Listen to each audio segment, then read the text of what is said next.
Voilà, merci Monsieur Diassi.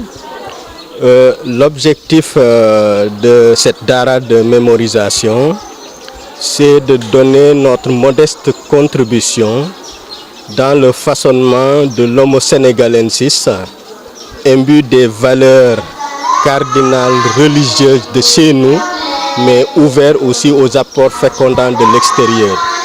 Nous sommes à la 6e édition. Et naturellement, ici on regroupe essentiellement des élèves du système officiel de 6 à 14 ans. On a pensé que durant toute l'année scolaire, ils ont eu à revisiter les enseignements classiques dans ce pays-là. Et au mois de juillet et mois d'août, on les interne ici, histoire de les renforcer dans les enseignements arabo-islamiques, mais aussi mettre beaucoup dans l'éducation. Voilà en un mot l'objectif un peu de ce camp-là. Est-ce à dire que l'enseignement islamique et même arabe et islamique institutionnel, donc que l'on connaît dans les écoles publiques, est-ce à dire qu'il est devenu insuffisant pour l'éducation religieuse de nos enfants? Voilà, donc et ça, les autorités qui gèrent ce pays aussi ont fait ce diagnostic-là pour montrer ô combien la place de l'islam ou des enseignements arabo-islamiques est importante dans le système. C'est dans ce sens-là qu'il faut comprendre les nouvelles politiques initiées dans le système. Je veux parler de Dara, de modernisation des Dara, de l'introduction de l'enseignement arabo-islamique dans le préscolaire, dans le curriculum de l'éducation, etc., etc. Nous sommes là pour contribuer donc, à satisfaire cette demande de la population, parce qu'il faut le reconnaître, c'est une demande très très très forte. La population sénégalaise aimerait que dans le système éducatif, qu'il y ait une place importante accordée aux enseignements arabo-islamiques. Voilà. Combien d'élèves sont internés? Combien d'enfants? Voilà. J'avoue que nous sommes au regret de vous dire que c'est uniquement 150 élèves qui sont internés ici, faute de place. Parce que la liste d'attente était longue. C'était plus de 50 élèves qui étaient inscrits à la liste d'attente, mais faute de lieu d'accueil, vraiment, on s'est limité à 150. Voilà. Et ils viennent d'horizons différentes, de 14 localités. Certains viennent de Kaolack, d'autres de Dakar, de Mbour, mais le gros du lot vient donc de Ziguinchor et environnant, ça veut dire Bignona, Djouloulou, etc., etc. Nous venons d'une année scolaire un peu perturbée. Vous êtes des éducateurs. Comment un enseignant, n'est-ce pas, qui s'intéresse à la religion islamique, qui voudrait privilégier cette éducation islamique-là, quelle appréciation pourrait-il, cet enseignant, faire d'un système éducatif boiteux?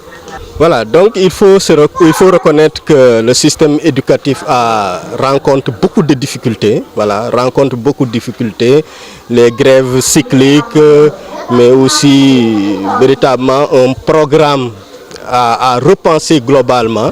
Et nous sommes d'avis qu'il faut aller dans le sens de revoir le système dans sa globalité. Parce qu'on a la valeur la plus importante qu'on peut prodiguer à nos enfants, cette ressource première qui est à la base et au sommet de tout développement.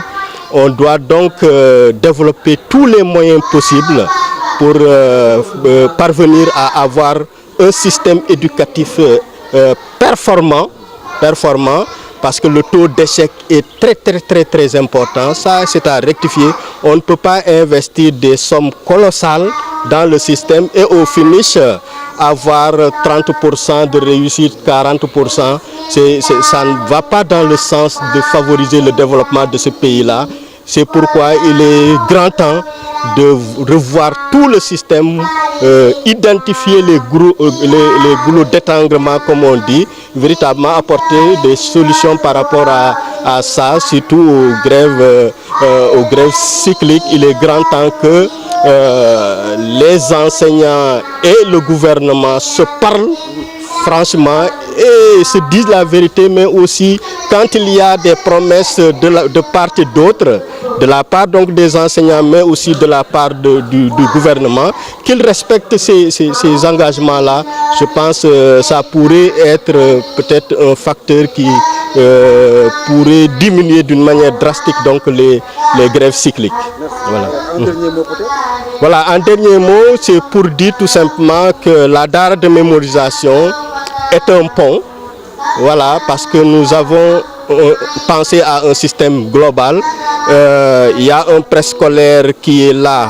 Le Rassemblement islamique du Sénégal donc a mis sur pied un préscolaire franco-arabe, voilà, qui va du préscolaire au primaire. Voilà. Et après ce préscolaire-là, nous avons pensé qu'il faut ces daras de mémorisation pour s'intéresser à tous les élèves du système, amener ces élèves-là donc à se renforcer en sciences arabo-islamiques. Mais en plus de cela aussi, on organise au mois de septembre généralement une colodara, ça veut dire une colonie classique, plus des éléments additifs comme les enseignements arabo-islamiques. Et cette offre éducative, encore une fois, c'était pour diversifier, et les autorités qui gèrent ce pays-là ont salué cette initiative-là en haut lieu, parce qu'on a eu à tenir informer donc les inspecteurs de la jeunesse et tout. C'est eux qui nous accompagnent dans la Dara, dans la Kolodara, etc. Et ils ont salué véritablement les prestations que les gosses font, et le programme aussi. Merci beaucoup. Merci M. Faye.